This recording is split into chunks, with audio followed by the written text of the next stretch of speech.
Alors bonjour à tous, bienvenue sur delifix.fr, bienvenue au point de marché matières premières, le Commodities Market Report. On va parler du prix du pétrole, du prix de l'énergie dans son ensemble qui progresse, qui a atteint, voire dépassé pour certains contrats les sommets annuels, donc les niveaux de prix qui ont été atteints au mois de juin dernier, sans pour l'instant observer de rejet des cours. Je vais vous rappeler brièvement le socle fondamental de cette hausse et qui d'ailleurs entretient aussi par un certain mécanisme la hausse du dollar américain et la remontée des taux obligataires. Ensuite, le métal jaune qui tente de se stabiliser. On va tenter de répondre à la question suivante. Y a-t-il un début de divergence haussière en données journalières sur l'once d'or? On regardera ça du côté du CFD XAU USD. Et enfin, le cuivre et l'argent métal dans des analyses techniques parfaitement inchangées. Alors, trader sur marge comporte un risque élevé et ne peut être recommandé à tout investisseur car cela peut générer des pertes qui dépassent votre capital de trading. Nous sommes le mercredi 12 octobre 2016. Sur le plan des banques centrales, c'est la session la plus importante de la semaine. Attention, ne faites pas la confusion, c'est souvent le cas. Ce soir, il ne s'agit pas d'une décision de politique monétaire de la Réserve fédérale. Il s'agit d'un compte-rendu qui vient vous donner des détails sur la toute dernière décision de la Fed. C'était le 21 septembre dernier. Alors, je vous remontre ça en passant rapidement sur le site de la Fed. On en reparlera plus longuement dans le morning meeting. Là, concrètement, comment ça va se passer? Ça fait 1 minute 40 qu'on est ensemble. Dans 6 minutes, je ne suis plus là. Donc, on fait vite et on va à l'essentiel. Le 21 septembre, la Fed a mis à jour ses projections macroéconomiques. Depuis, séance après séance, la probabilité de voir la Fed relever ses taux augmente. Juste un indicateur, le taux d'intérêt obligataire du Trésor public américain à 10 ans est au plus haut de 4 mois. Il atteint 1,80%, ce qui montre à quel point le marché se projette sur une action de la Fed conventionnelle en décembre prochain. C'est ce qui explique la baisse de l'euro-dollar à 90%. Donc la devise de contrepartie, la force du dollar américain. L'euro, lui, il est légèrement baissier en lien avec la volatilité du marché action européen, qui d'ailleurs tend à se calmer avec la remontée du secteur bancaire et de la Deutsche Bank qui prend 10% depuis la semaine dernière.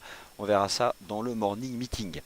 Donc ce soir, ce sont les minutes de la Réserve fédérale, un compte-rendu qui sera rendu public à 20 h et qui vous donnera les détails du positionnement des 12 membres votants du FOMC, ce communiqué qui décide de la politique monétaire de la Réserve fédérale et qui en fait rassemble simplement les 12 patrons des réserves fédérales régionales aux États-Unis. On commence par l'once d'or et je passe sur la plateforme TradingView. 1250 $, le support tient. Alors, en début de semaine, je suis revenu sur l'importance de ces 1250 $ sans pour autant m'emballer en termes de stratégie technique. C'est-à-dire que j'observe que c'est un support qui tient. Sur des graphiques de long terme, on a quelque chose qui s'apparente à une divergence haussière cachée de momentum. Si vous ne savez pas ce que c'est, je vous invite à revisualiser les vidéos qui concernent ce sujet sur notre chaîne YouTube. Donc ça c'était ce que j'observais lundi et maintenant ici en données journalières, donc vous avez ici le CFD XAUUSD sur TradingView. Y a-t-il le début d'une divergence haussière de RSI? Alors pour répondre à cette question, on ne peut pas rester en bougie japonaise, on passe nécessairement en cours de clôture puisque chaque nouveau point du RSI est basé exclusivement sur les cours de clôture et en effet on a quelque chose qui s'y apparente. Alors elle est potentielle, vous avez deux creux descendants, deux creux ascendants sur les RSI. La seule façon de pouvoir affirmer que l'once d'or fait un point bas sur 1250 $, c'est de dépasser 1260. En l'état, à l'heure actuelle, vous n'avez aucun élément technique suffisant pour adopter une stratégie d'achat sur le gold. Mais si le marché dépasse 1260, quelle raison? Eh bien ce soir, des minutes de la Fed qui ferait consolider un peu le dollar US. Mais attention, c'est le scénario diamétralement opposé qui peut se déployer. Donc ce serait vraiment dommage de se placer long sur le gold avant les minutes de la Fed. Ça vaut largement le coup d'attendre la clôture ce soir. Donc ayez en tête cette divergence potentielle qui en aucun cas n'est active pour le moment. Et donc elle n'est pas active, elle ne peut pas se traduire par une stratégie de trading. Le pétrole au plus haut annuel, les deux contrats, le CFD UK Oil et le CFD US Oil, on rejoint les sommets donc, de la séance du 8 juin 2016. Donc au final, le prix du pétrole a pris 100% depuis ses points bas qui avaient été marqués en février dernier. Maintenant, le marché construit une phase de transition latérale sous la résistance, sans pour autant la franchir. Quant au CFD US Oil, rien ne s'oppose à ce qu'il rejoigne les 51,60 $, précisément les sommets du 8 juin dernier. Donc ça reste haussier.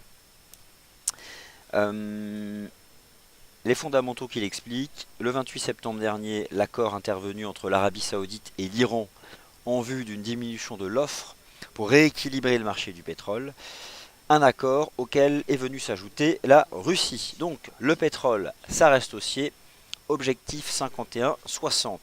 Le cuivre, c'est la neutralité la plus parfaite. Le gaz naturel reste haussier et petit à petit rejoint la cible des 3,34. Et enfin, l'once d'or, eh bien, nous en avons déjà parlé.